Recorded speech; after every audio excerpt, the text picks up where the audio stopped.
चलिए जी, वैसे तो आपका चैप्टर ऑलमोस्ट खत्म हो गया, लेकिन फिर भी कुछ इंपॉर्टेंट चीजें तो बची थी, वो कंप्लीट करनी है आपको। ठीक है ना। कौन कौन सी इधर देखिए, आपका जैसे पहला हेडिंग आ जाता है, या कोई टॉपिक ले लो छोटा सा, मान लो आप ग्राफ्स फॉर एक्टिवेशन एनर्जी।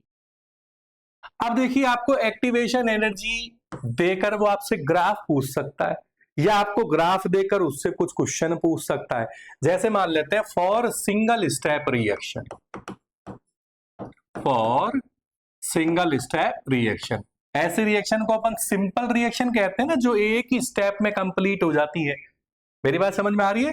एक ही स्टेप में कंप्लीट हो रही है। जैसे मान लेते हैं आपको रिएक्टेंट से क्या बना दिया, उसने प्रोडक्ट बना दिया, ये बना दिया साहब। जैसे ये लो जी, ये आपका रिएक्टेंट हो गया, और ये क्या हो गया मेरे बच्चों, प्रोडक्ट हो गया। और ये आपका नॉर्मली आप जानते हो, ये आपका एक्टिवेटेड कॉम्प्लेक्स है, ये एनर्जी है, और ये आपकी डायरेक्शन ऑफ रिएक्शन है। तो इस क्वेश्चन में ऐसा खास पूछने का है ही नहीं, ये आपने ग्राफ बनाया है, यानी कि डेल्टा एच जो आपका दे रखा है क्वेश्चन के अंदर, एंडोथर्मिक रिएक्शन है। डेल्टा एच रिएक्शन आपका कैसा है, पॉजिटिव। याद आ रहा है मैंने क्या कही थी? अगर ऊपर की तरफ ग्राफ आए तो एंडो, नीचे की तरफ ग्राफ आए तो एक्सो, ये नीचे आ जाता तो एक्सो हो जाता। चलो ये तो अपन ऑलरेडी पढ़ चुके, लेकिन अगर मान लेते हैं पेपर वाले ने आपको दूसरा क्वेश्चन दे दिया, graph for multi step reaction. ऐसी रिएक्शन जो एक से ज्यादा स्टेप में होती है, इन्हें कॉम्प्लेक्स रिएक्शन भी तो बोलते हैं अपन। अरे यस सर, नो सर। और सिंगल स्टेप रिएक्शन को अपन एलिमेंट्री रिएक्शन भी बोलते हैं, है कि नहीं। अब जैसे मान लेते हैं आपको भाई साहब उसने ग्राफ दे दिया एच, ऐसे ग्राफ दे दिया, ये आपका कौन हो गया, रिएक्टेंट। ठीक है, ये आपका कौन हो गया, प्रोडक्ट। ये कौन है फिर आपका, रिएक्टेंट और प्रोडक्ट के बीच में बनता है जो ये आपका है मेरे बच्चों, इंटरमीडिएट। और ये आप अच्छे से जानते ही हो, एक्टिवेटेड कॉम्प्लेक्स, ये फर्स्ट मान लो, और ये एक्टिवेटेड कॉम्प्लेक्स सेकंड मान लो। साहब अगर रिएक्शन 3 स्टेप में हो रही होती तो और आगे चल जाती। साहब अगर कोई एंड और कोई एक्सो होता, जैसे ये एंड हो गया और ये नीचे ले आते तो ये एक्सो हो जाता, वो आपको अपने आप पेपर वाला देगा। ये एनर्जी है और ये का है, ये वही आपकी डायरेक्शन ऑफ रिएक्शन। अब ऐसे ग्राफ देकर वो आपसे क्वेश्चन पूछ सकता है। पहला क्वेश्चन तो आपसे क्या पूछेगा, nature of reaction, nature of reaction. पहले बताओ रिएक्शन की नेचर कैसी है। इसका डेल्टा एच आप देखो, ओवरऑल ही क्या आ रहा है, पॉजिटिव। ओवरऑल एक जैसा ही देगा आपको, मतलब इसकी नेचर कैसी हो गई, एंडोथर्मिक। दूसरा आपसे हो सकता है वो पूछ ले कि बताओ इसमें कौन सा जो स्टेप है वो रेट डिटरमाइनिंग स्टेप है। अब इसका सेकंड स्टेप देखो, ये तो फर्स्ट स्टेप है, ये second step, for second step. अब बताओ सेकंड स्टेप में क्या आपको एक्टिवेशन एनर्जी ज्यादा नजर आ रही है क्या? देखो फर्स्ट स्टेप की एक्टिवेशन एनर्जी तो ये रही, ई ए, ये रही। और ये आपका कौन सा स्टेप आपका बच्चों, सेकंड स्टेप है। सेकंड स्टेप की एक्टिवेशन एनर्जी आपकी ये रही। भाई इस प्रोडक्ट के लिए एक तरीके से रिएक्टेंट तो यही हो गया। तो बताओ रिएक्टेंट को इसे पार करने में टाइम लगेगा, इस ऊंचाई को कि इस ऊंचाई को? तो रिएक्टेंट को यहां दिक्कत आएगी, मतलब इंटरमीडिएट आसानी से प्रोडक्ट में कन्वर्ट नहीं हो रहा, बहुत धीरे धीरे होगा। मतलब एक्टिवेशन एनर्जी ज्यादा है तो रेट क्या होगी आपकी, कम होगी। और जहां रेट कम होती है वही आपका रेट डिटरमाइनिंग स्टेप कहलाता है। तो इसका second step rate determining step है, फर्स्ट स्टेप इसका फास्ट स्टेप है। Is that clear? स्क्रीनशॉट ले लो एक बार।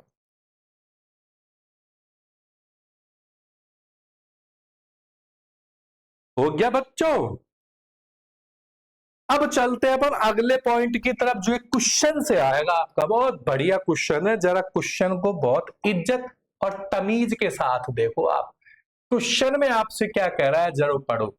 उसने आपको एक रेट एक्सप्रेशन निकालने की कही है, और रेट इक्वेशन दे रखी है, और मैकेनिज्म दे रखी है। मैंने पहले ही आपको कई बार कब बताया है, जब भी रेट एक्सप्रेशन निकालना है तो rate of reaction is directly proportional concentration of reactant. तो साहब जब आपको पेपर वाले ने बहुत सारे स्टेप दे रखे तो स्लो स्टेप से ही रेट ऑफ रिएक्शन निकालते हैं या रेट एक्सप्रेशन निकालते हैं अपन। याद आ रहा है, rate expression is always calculated by rate determining step, जो सबसे स्लो स्टेप होता है। तो प्रपोर्शनल का साइन हट के मैं डायरेक्ट यहां कांस्टेंट लगा दूं, पहले भी बता रखा था। तो इसका कांस्टेंट क्या दे रखा है उसने, K3। Rate directly proportional concentration of reactant, तो रिएक्टेंट कौन कौन से इसके, COCl है और Cl2 है। जब भी रेट एक्सप्रेशन लिखी जाती है तो ये जरूर चेक कर लेना कि उसमें जो भी रिएक्टेंट है उसमें कहीं कोई डमी रिएक्टेंट तो नहीं है, इंटरमीडिएट तो नहीं है। जनरली डमी रिएक्टेंट जो रेट एक्सप्रेशन उसमें टेक पार्ट नहीं करेगा। तो डमी रिएक्टेंट को पहचानने का तरीका बता रखा है, जो मेन इक्वेशन में नहीं होता वो डमी रिएक्टेंट है।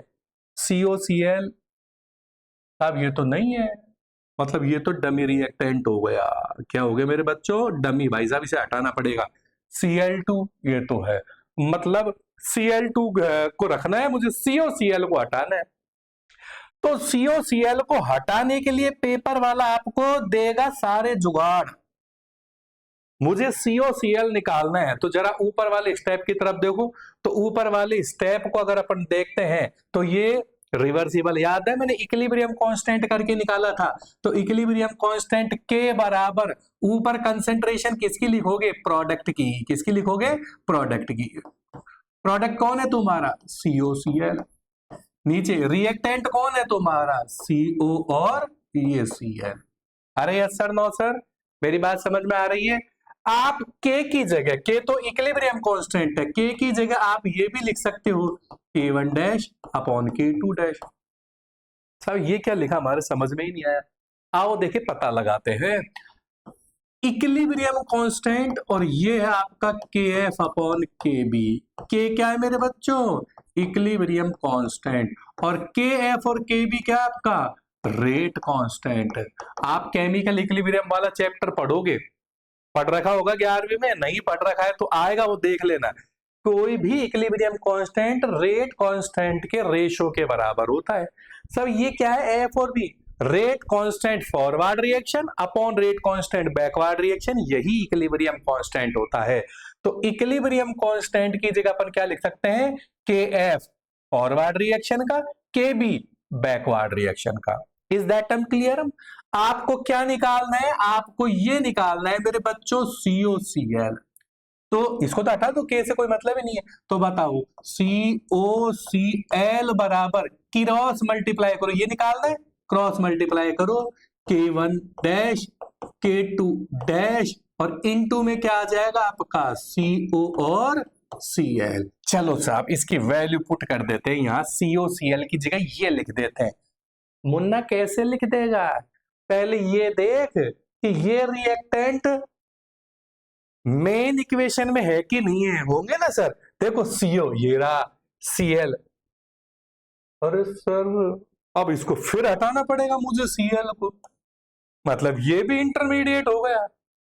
अब Cl को हटाने के लिए फिर चलो ऊपर, अब ऊपर के कदम पे चलो, ऊपर चलो ऊपर। अब जरा इधर देखो, इस वाले स्टेप से आपको Cl माइनस निकालना पड़ेगा। क्या निकालना पड़ेगा मेरे बच्चों, Cl माइनस है ये, ठीक है ना, ये लिखा है ना आपने, Cl माइनस है, इधर मैंने Cl लिख रखा है, माइनस कर देना इसको। आपको अब कहां निकालना है मेरे बच्चों, Cl माइनस। अब जरा इस फर्स्ट स्टेप को देखो, फिर इस फर्स्ट स्टेप से यहां लिख देता हूं according to first.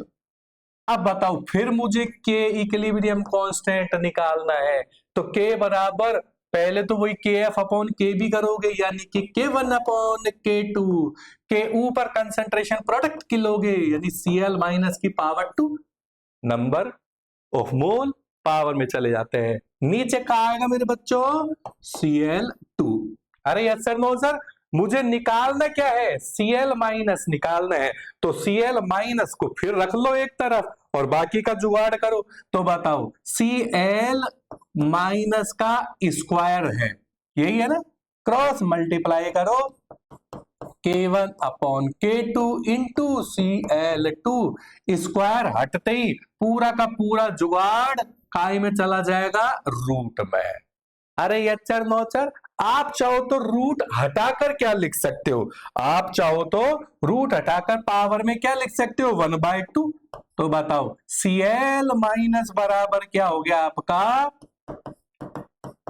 K1 upon K2 power 1/2, ये तो 1/2 हो गया, और Cl2 की पावर 1/2। अब आपके पास Cl माइनस की जो वैल्यू आई है उससे पुट करो ऊपर, तो पुट करोगे तो बताओ क्या आएगा आपका, COCl, यही आएगा ना मेरे बच्चों, COCl बराबर, बोलो जी, K1 dash upon K2 dash, आ गया, K1 dash upon K2 dash, into में क्या है आपका CO। अब Cl माइनस की जगह आपको ये लिखना है इनटू K1 अपॉन K2 की पावर 1/2 और Cl2 की पावर 1/2। अब जरा फिर मेन इक्वेशन की तरफ देखो, क्या आपके पास दोनों CO और Cl2 क्या मेन इक्वेशन में है, क्या CO और Cl2 क्या मेन इक्वेशन में है, गए आ गए साहब, बच गए, मतलब अपन ने अपना जुगाड़ निपटा दिया। अब आपको करना क्या है, जो आपने COCl2 निकाला है वो आपको यहां वैल्यू पुट करनी है।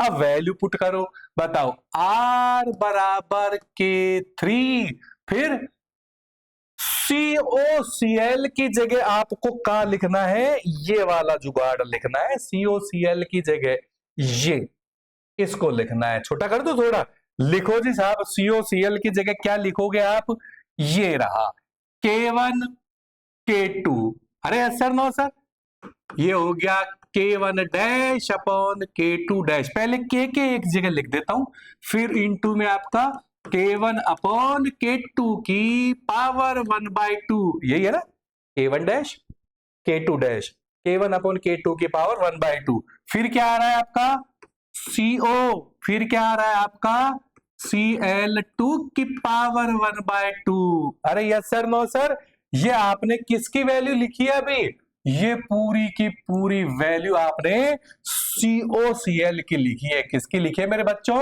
COCl की। अरे यस सर नो सर, अब आपके पास क्या बचा है जरा क्वेश्चन में देखिए, अब आपके पास आप क्वेश्चन में Cl2 रह गया, आपने देखो K3 लिख दिया, COCl की आपने ये पूरी की पूरी वैल्यू लिख दी, इसको भी ले लो काम में, ये कैसे छूट गया बेचारा, ये पूरी की पूरी वैल्यू आ गई, आ गई है, ये पूरी की पूरी वैल्यू आ गई कि नहीं आ गई, बार बार सरकाना पड़ रहा है, ये देखो तब ये आ गई पूरी की पूरी value, K1 K2 K1 K2 COCl2।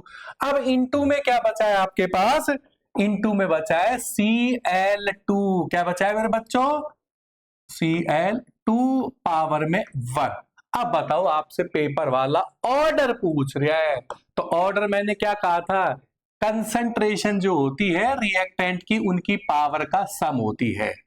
अरे सर नो सर, तो आपके पास क्या बन गया बताओ, अगर मैं इस सारे को कांस्टेंट लिख दूं, के को पूरे को ये कांस्टेंट, तो बताओ क्या मिला, CO की पावर 1 और Cl2 की power, power same base same, power add हो जाएगी तो कितनी हो गई आपकी 3/2।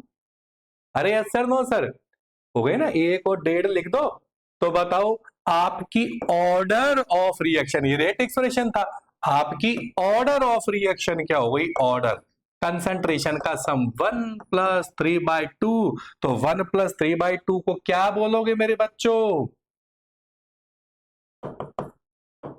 Second order. कौन सी ऑर्डर हो गई आपकी, ये सेकेंड ऑर्डर। तो कुल मिलाकर जब भी आपके पास ऐसा सवाल आ जाए तो उसमें ज्यादा दिमाग लगाने की जरूरत नहीं है, सबसे पहला काम आप स्लो स्टेप से रेट एक्सप्रेशन लिखो जो आपने ये लिखा, फिर आपको देखना है कहीं कोई इसके अंदर इंटरमीडिएट तो नहीं आ गया। इंटरमीडिएट को पहचानने का तरीका है कि वो मेन इक्वेशन में नहीं होना चाहिए। अरे मेरी बात समझ में आ रही है, तो उसे हटाने के लिए आप चले जाओ, आपको जरूर आपको क्या देगा, कोई रिवर्सिबल रिएक्शन देगा, उससे इक्विलिब्रियम कांस्टेंट निकाल कर वैल्यू पुट करो। इसमें दो दो बार आपके इंटरमीडिएट बन गए तो मुझे और ऊपर जाना पड़ा। Is that clear? एक बार इसका स्क्रीनशॉट ले लो, थोड़ा साइज बढ़ा देता हूं ताकि दिक्कत ना हो आप लोगों को। कॉपी कर लो जी, स्क्रीनशॉट ले लो एक बार।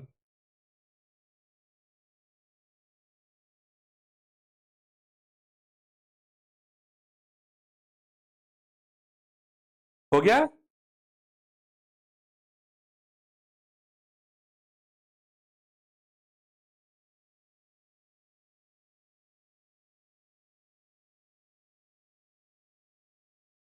चलो जी, बच्चे कुछ एक और ले लीजिए, ले लीजिए।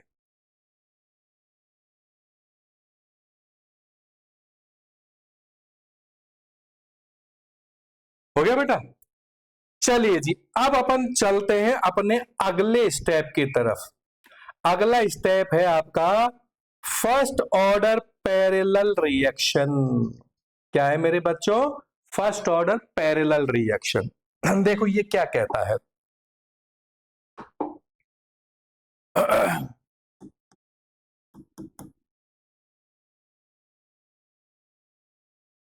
फर्स्ट ऑर्डर पैरेलल रिएक्शन का मतलब क्या होता है? एक ही रिएक्टेंट से दो दो बार प्रोडक्ट बन रहे हैं। जैसे मान लेते हैं ए से आपका बी भी बन रहा है, ए से आपका सी भी बन रहा है। अपन ऑर्गेनिक के अंदर खूब पढ़ते हैं कि ये मेजर प्रोडक्ट है, ये माइनर प्रोडक्ट है, ये 92% बनता है, ये 8% ही बनता है। तो उसका पता कैसे लगता है? उसका तरीका ये है, देखिए इधर आपको कैसे पता लगेगा फर्स्ट ऑर्डर है। वो आपको यहां पर ऐसे देगा, जैसे ये K1 है, ये K2 है, इनकी यूनिट देगा सेकंड इनवर्स। और सेकंड इनवर्स तो अपन अच्छे से जानते हैं ना, फर्स्ट ऑर्डर की यूनिट होती है। अरे यस सर, नो सर। तो आपका यहां पर जो प्रोडक्ट रिएक्टेंट है वो दो दो प्रोडक्ट बना रहा है, बी और सी। अब यहां कई सारे क्वेश्चन बन सकते हैं आपके। पहला क्वेश्चन आपका क्या बनेगा? Rate of disappearance of A, A के डिसअपीयर होने की rate, rate of disappearance of A, A के डिसअपीयर होने की रेट। अपन अच्छे से जानते हैं रेट जो होती है डायरेक्टली प्रोपोर्शनल क्या होती है? Concentration of reactant. Rate directly proportional concentration of reactant. अब फिर दिमाग खराब हो गया, तब यहां तो रिएक्टेंट दो दो बार कम हो रहा है।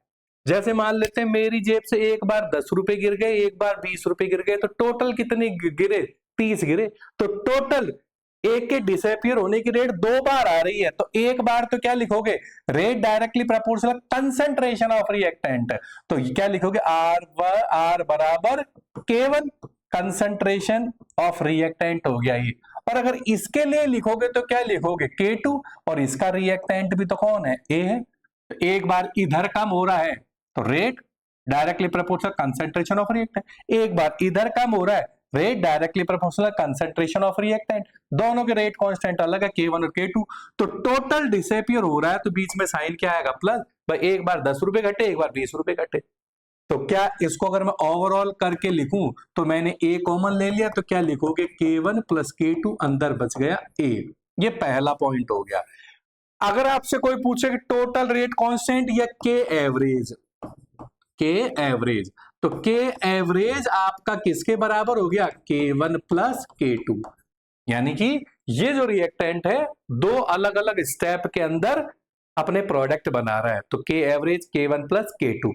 अब आपसे तीसरा क्वेश्चन पूछेगा आपसे सी, बी के बनने की रेट, ये तो ए के घटने की रेट है, rate of appearance of B, rate of appearance of B, B के बनने की रेट, रेट वही अपन अच्छे से जानते हैं, directly proportional concentration of reactant. Directly proportional concentration of reactant हो गया ए, पावर में तो 1 ही आएगा क्योंकि फर्स्ट ऑर्डर है। के की जगह क्या लिखोगे? K1। अब आता है आपका अगला point, rate of appearance of C, यानी कि सी के बनने की रेट। फिर वही आर बराबर क्या लिखोगे? K1 लिखोगे कि K2 लिखोगे? रिएक्टेंट तो आपका ए ही है। अरे यस सर, नो सर। फिर आपसे ई भी पूछ सकता है, percentage production of B, percentage production of B आप निकालते हो कि नहीं निकालते? ये साहब 70% बन रहा है, ये 30% बन रहा है, ये 70 बन रहा है इसलिए मेजर प्रोडक्ट है, ये 30 बन रहा है इसलिए माइनर प्रोडक्ट है। तो कैसे निकालते हैं परसेंटेज प्रोडक्शन? परसेंटेज प्रोडक्शन निकालने के लिए अपन क्या करते हैं, जिसका परसेंटेज प्रोडक्शन निकाल रहा है उसकी रेट अपॉन टोटल रेट। मेरी बात समझ में आ रही है? बी के बनने की रेट ज्यादा है तो ये मेजर प्रोडक्ट हो गया। तो बी के बनने की रेट अपन कैसे निकालते हैं परसेंटेज? खुद की value upon total value into 100। तो इसकी खुद की बनने की वैल्यू कितनी है? बी के बारे में, बी के बनने की वैल्यू कितनी है बताओ?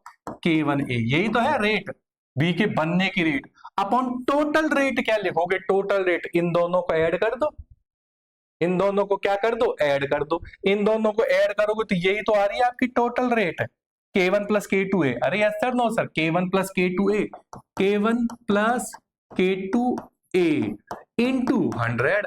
भाई परसेंटेज ऐसे निकालते हो, खुद के बनने की rate upon total rate into 100। तो ए से ए आपका कट गया, तो आपके पास क्या आएगा बताओ? Percentage production K1 upon K1 plus K2 into 100।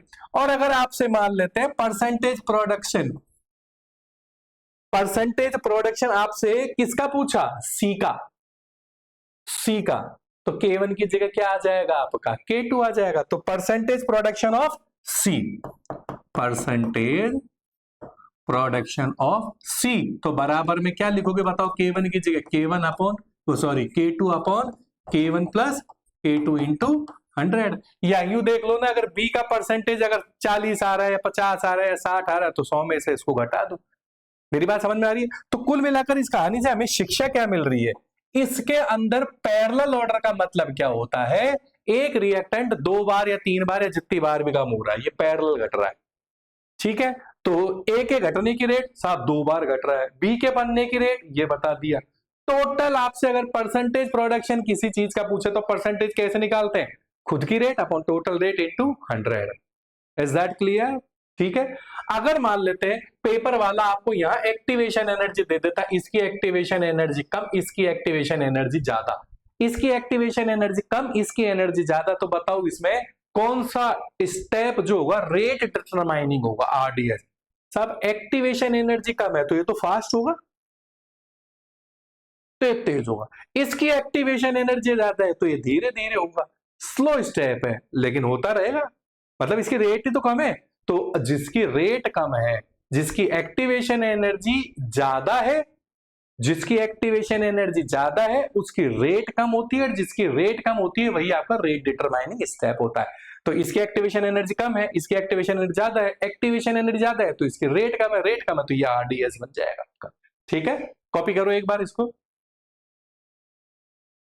थोड़ा सा छोटा कर दूं क्या इसको, हल्का सा, ये लो, ये लो, अब स्क्रीनशॉट ले लो।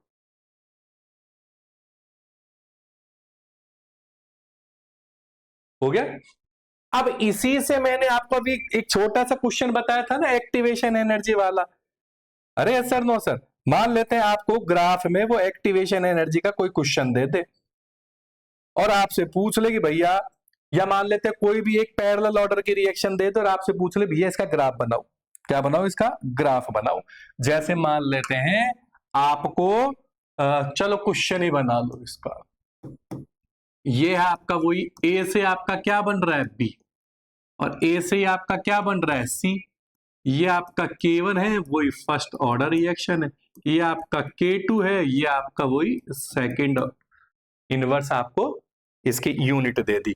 और क्वेश्चन में आपसे कह रहा है कि भाई साहब K1 is much greater than that of K2, तो इसका ग्राफ बनाओ आप। क्या कह रहा है? K1 is much greater than K2। तो आपसे उसने मान लेते हैं दो चीज पूछ ली। पहला, विच प्रोडक्ट इज मोर, कौन सा प्रोडक्ट ज्यादा बनेगा। और दूसरा आपसे पूछ लिया एक ग्राफ बनाओ इसका। क्या कहना चाह रहा है वो आपसे? इसने कहा कि इनमें से कौन सा प्रोडक्ट ज्यादा बनेगा, तो मुझे पता लग गया सब K1 बहुत तेजी से हो रहा है, K की ये वाली रेट बहुत ज्यादा है, दमादम दमादम दमादम दमादम बन रहा है, तो K1 बहुत ज्यादा है, तो बताओ B की कंसेंट्रेशन C की कंसेंट्रेशन से क्या होगी, ज्यादा होगी, इसकी रेट ज्यादा है। ठीक है, एक पर्टिकुलर टाइम जैसे वाले 10 सेकंड के अंदर कौन सा प्रोडक्ट ज्यादा बनेगा, तो ये वाला ज्यादा बनेगा, क्योंकि K1 बहुत ज्यादा दे रखा है, मतलब रेट बहुत ज्यादा है, दमादम दमादम दमादम B ज्यादा बनेगा। अब मेरे से ग्राफ पूछ रहा है कि भाई साहब ग्राफ बनाओ कंसेंट्रेशन का विद रेस्पेक्ट टू टाइम। ये तो हो गया कंसेंट्रेशन, क्या हो गया मेरे बच्चों, और ये हो गया आपकी वही डायरेक्शन ऑफ रिएक्शन।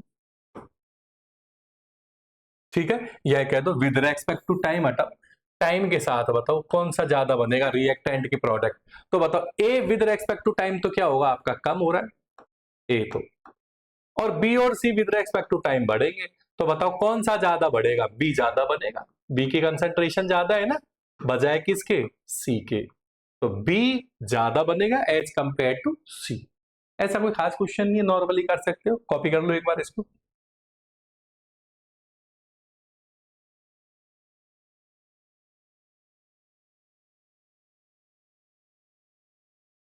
ओके बेटा, आगे चलते हैं। अब आगे एक क्वेश्चन देखिए, ये क्वेश्चन भी बहुत अच्छा, एक बार तुम पढ़ो एक क्वेश्चन को, देखिए क्या कहना चाह रहा है ये अखबार आपसे।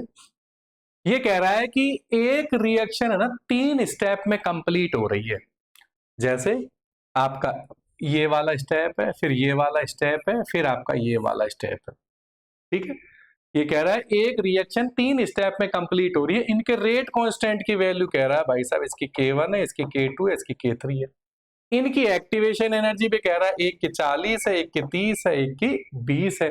अब वो कह रहा है कि ओवरऑल जो रिएक्शन है, इन तीनों को मिलाकर मैंने ओवरऑल रिएक्शन बना दी, तीनों को मिला के ये ओवरऑल रिएक्शन, इस ओवरऑल रिएक्शन का रेट कांस्टेंट है के, तो वो कह रहा है कि इस ओवरऑल रिएक्शन की एक्टिवेशन एनर्जी बताओ। जैसे बन रहा है ना कि साहब ए से बी बना, बी से सी बना, सी से डी बना, फिर लास्ट में आपका ए से डी बन गया, तो 3 स्टेप में करा दी।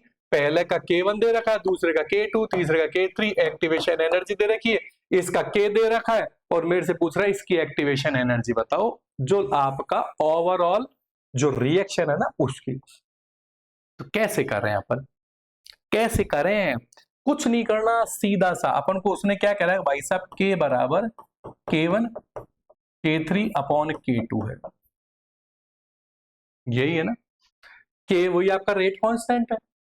तो अपन अच्छे से जानते हैं K इक्वल टू क्या होता है, K equal to A E minus E upon R T, A E minus E A upon R T.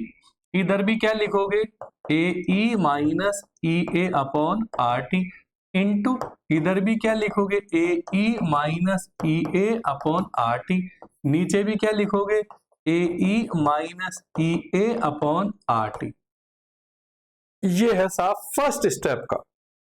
तो फर्स्ट स्टेप का आपको क्या एक्टिवेशन एनर्जी दे रखी है कि साहब तीनों स्टेप में फर्स्ट की दे रखी, साहब दे रखी ना 40, कितनी दे रखी है 40, तो मैंने यहां पर लिख दिया 40, कितना लिख दिया मेरे बच्चों, ए E minus 40 upon R T.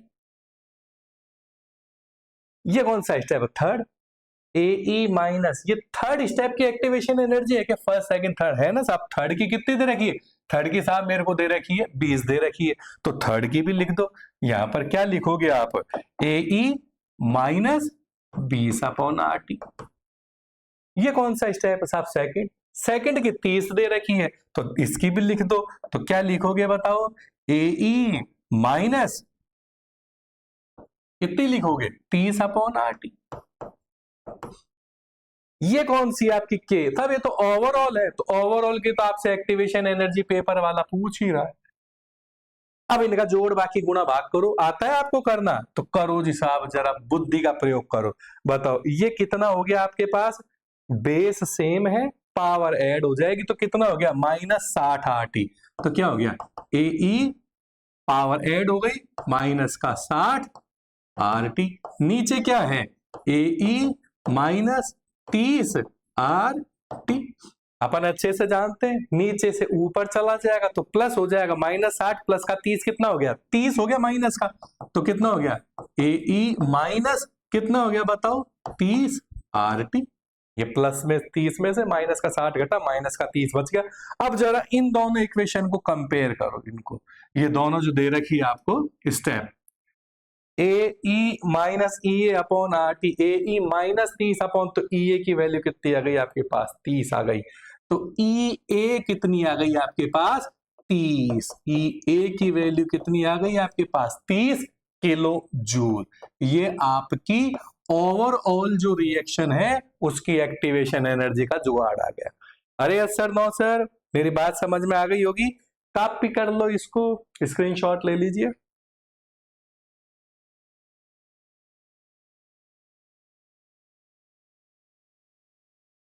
हो गया?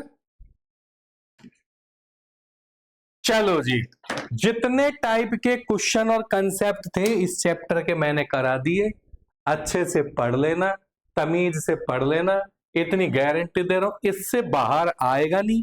अगर आपका गलत हुआ तो मतलब आपने कहीं ना कहीं कोई ना कोई पाप किया है। बस ये ध्यान रखना, नोट्स अच्छे से बनाना, क्वेश्चन की प्रैक्टिस ज्यादा करना, इन क्वेश्चंस को करने के बाद आप बाकी के क्वेश्चन करते रहना, फिर भी कोई दिक्कत आए मैसेज डाल देना, ठीक है? स्क्रीनशॉट ले लो, जो भी बच रहा है कॉपी कर लीजिए।